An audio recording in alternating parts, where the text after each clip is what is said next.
Je sais que certains voudraient, dans ce contexte, que je revienne sur la réforme de l'impôt sur la fortune. Mais pendant près de 40 ans, il a existé. Vivions-nous mieux durant cette période? Les plus riches partaient et notre pays s'affaiblissait. Conformément aux engagements pris devant vous, cet impôt a été supprimé pour ceux qui investissent dans notre économie et donc aident à créer des emplois. Je pense que nous avons insuffisamment expliqué ce que nous faisons. Nous nous donnons beaucoup de mal. Grâce à vous, nous pouvons le faire, mais il faut le faire mieux, il faut le faire plus, il faut le faire en étant plus proche de ce que les Français attendent. Donc je pense que c'est un mélange. Je pense qu'il faut expliquer, et c'est peut-être le problème que j'ai, c'est de ne pas suffisamment expliquer. Et puis il y a une deuxième erreur qui a été faite, et alors dont nous portons tous la responsabilité. Moi y compris, je ne me pose pas en censeur, c'est le fait d'avoir probablement été trop intelligent, trop subtil, trop technique dans les mesures de pouvoir d'achat. Et je crois qu'il faut expliquer pour que les gens s'approprient, qu'il y ait des débats. Et je suis tout à fait ouvert pour le débat. Par contre, ce que je crains, c'est qu'on mette 250 ans pour réformer la France. Il ne faut pas. On a quelques mois. J'assume totalement cette politique parce que c'est la seule manière de faire redémarrer le moteur de la production. Moi, je regarde nos voisins. L'ISF n'existe nulle part ailleurs parce que l'ISF, c'est bête et c'est injuste. Écoutez, regardez la frontière, que ce soit l'Italie du Nord, la Suisse, l'Allemagne, pour toutes ces régions que j'ai parcourues. Ils ont des taux de chômage infiniment plus faibles que nous. Ils ont beaucoup mieux réussi que nous. Ils n'ont pas l'ISF. On va baisser la pression fiscale, simplifier les lois pour faciliter la vie de ceux qui travaillent, des entrepreneurs et des investisseurs. On va créer des emplois. On va favoriser la stabilité de notre économie en respectant nos engagements, en privatisant et en assurant l'équilibre des comptes publics. Nous sommes dans un paradoxe. Chaque année, la richesse produite dans notre pays augmente. Le PIB augmente. La croissance est faible, mais la croissance est là. D'un autre côté, les taxes sur la classe moyenne prises au sens large, c'est-à-dire jusqu'au CSP+, ne baissent jamais. Elles ont peut-être même une petite tendance à augmenter d'année en année. Et pour autant, on nous explique que depuis 45 ans, nous sommes en déficit tous les ans. Où va l'argent ? Où va l'argent si ce n'est dans la poche des 1%, voire des 0,1% les plus riches? Jamais la concentration de la richesse n'a été aussi grande. Les 26 personnes les plus riches ont désormais entre leurs mains autant d'argent que la moitié la plus pauvre de l'humanité, soit 3,5 milliards d'individus. Prenez les gens qui gagnent 5 ou 10 ou 15 000 euros par mois. C'est pas un problème. Ces gens-là, déjà pour gagner ce qu'ils gagnent, ils travaillent plutôt 50 ou 60 heures par semaine, ils embauchent des personnes et surtout, ils dépensent leur argent, ils le consomment. Donc ça fait tourner l'économie. Il y a des commandes, ils achètent une plus belle voiture, une plus grande maison, etc. Donc il n'y a pas de difficulté. Le problème aujourd'hui, ce sont les gens qui gagnent 100 000 ou 1 million d'euros par mois, qui accumulent tellement d'argent qu'il n'y a pas assez de richesse matérielle à consommer. Une fois qu'ils ont acheté 3 villas, 2 voitures et un yacht, bon, ils ont à peu près fait le tour de la question. Une fois qu'ils ont un chiotte en or, après ils peuvent en avoir 2. Au bout de 10, qu'est-ce que ça t'apporte? Qu'est-ce qu'ils font de leur argent? Eh bien, ils le placent dans la sphère financière sur des fonds spéculatifs. Si bien que cet argent est capté à l'économie réelle, ça atrophie l'économie réelle et c'est ce qui explique aujourd'hui qu'on a une économie qui est atrophiée avec un taux de chômage qui est extrêmement élevé. On en est là. L'écart se creuse. La fortune des plus riches a augmenté de 900 milliards de dollars l'an passé, soit 791 milliards d'euros, tandis que celle de la moitié la plus pauvre de la population a baissé de 11%.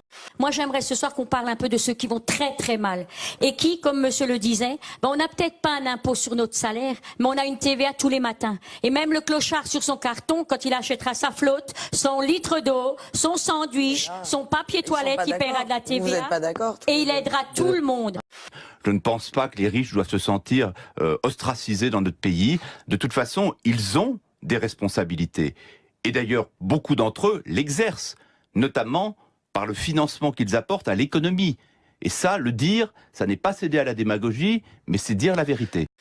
Il faut soulager nos gentils riches de l'ISF pour qu'ils puissent financer l'investissement, la croissance, etc. Bon.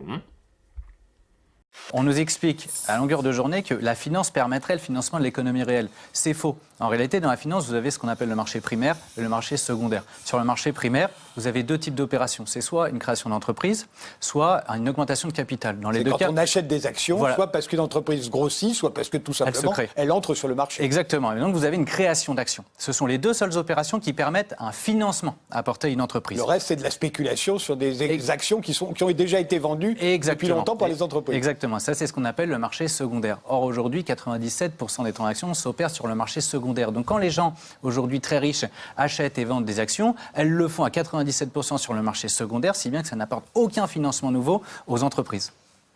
Entre 2010 et 2017, les impôts versés par ces multinationales ont baissé de 6,4%, quand les bénéfices ont augmenté, eux, de 9,3%.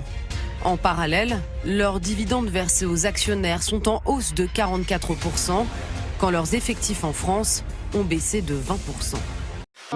Mais c'est un faux débat. Le problème fondamental du pays, c'est qu'il soit attractif. Oui. Et justement, les dividendes et les plus-values sont beaucoup trop taxés en France. Tant qu'on diabolisera les dividendes, ça ne marchera pas. La France s'encroulera, fera du chômage. Donc il faut dire, les dividendes, c'est merveilleux, c'est magnifique. Pourquoi? Parce que ça rémunère des risques. L'amour du risque. Jonathan et Jennifer, les justiciers milliardaires. Aujourd'hui, vous êtes des hommes qui représentaient une caste. L'oligarchie, absolument pas les citoyens. L'ISF. Rendez l'ISF. Je suis complètement d'accord avec ce que tu dis, mon chéri, mais mine de rien, là, c'est dans un monde utopiste. Ouais, je veux dire. Bah si, parce que tous les mecs, je vais te dire ce qu'ils vont se dire. Moi, je pense, tous les gars vont se dire, écoute, moi ici, on va me prendre à la fin 70 ou 80% de ce que je gagne, et je vais aller dans un autre pays, et mine de rien, eh ben, je vais tout garder pour moi. Faut pas croire que tout le monde est altruiste. Oui, mais je te le dis. Moi, je serais ravie de payer l'ISF. Je serais ravie. Ça veut dire que j'ai de l'argent. Et ça veut dire qu'en même temps, j'ai de l'argent et je suis solidaire avec les autres. Mais faut pas raconter des cracks, hein. C'est pas parce qu'on remettra l'ISF comme il était il y a 1 an et demi que la situation d'un seul gilet jaune s'améliorera. Ça, c'est de la pipe. Ils nous disent que cet ISF ne rapporte rien. Bon, 4 milliards quand même, je crois que c'est pas rien, quoi. Quoique sur les hôpitaux et sur les écoles, je crois qu'ils en auraient bien besoin. Revenir en arrière nous affaiblirait, alors même que nous sommes en train de recréer des emplois dans tous les secteurs. Ce que je sais, c'est que si je le faisais demain, les quelques-uns qui étaient en train de revenir de créer de l'emploi, ils diraient bah, celui-là on a compris, il est comme les autres, dès qu'il y a un coup de grisou, lui il remballe ses idées, il est reparti. Bah non, non. Je soutiens complètement le président Macron, il est très courageux d'aller contre tout le monde. Moi je dis avec ce que je peux apporter à mon pays, parce que j'ai vu, moi je connais les gens qui ont monté les grosses boîtes françaises, je peux vous dire que l'exil est absolument effrayant.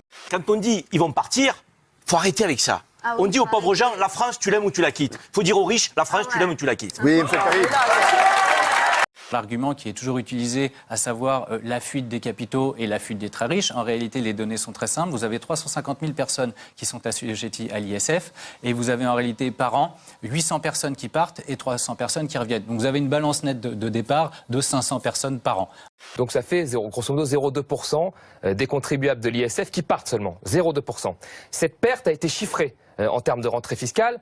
Elle est équivalente sur 10 ans, grosso modo, à 170 millions d'euros de pertes par an. Et pour cette raison-là, pour la raison que l'on dit que les riches fuient parce qu'ils ne veulent pas payer l'ISF, on va réformer l'ISF et perdre 4 milliards sur l'ISF parce que l'on perd 170 millions seulement par an, parce qu'il y a seulement 500 personnes qui partent sur 350 000 personnes qui payent l'ISF.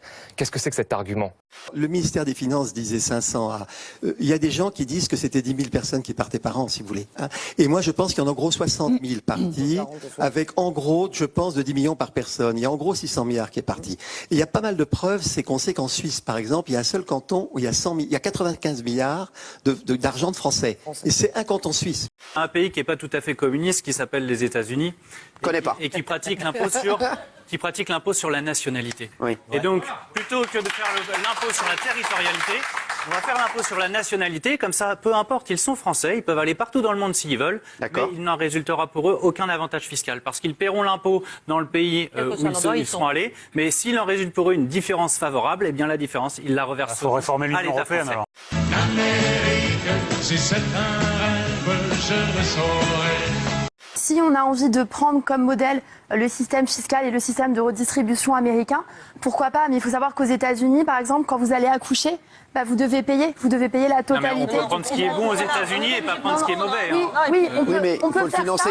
On peut faire ça. Oui, mais la finance, ça va nous permettre d'augmenter nos recettes. Excusez-moi, Cyril, juste on s'est dit... S'il vous plaît, laissez finir. Non, on s'est dit qu'on faisait un débat sérieux.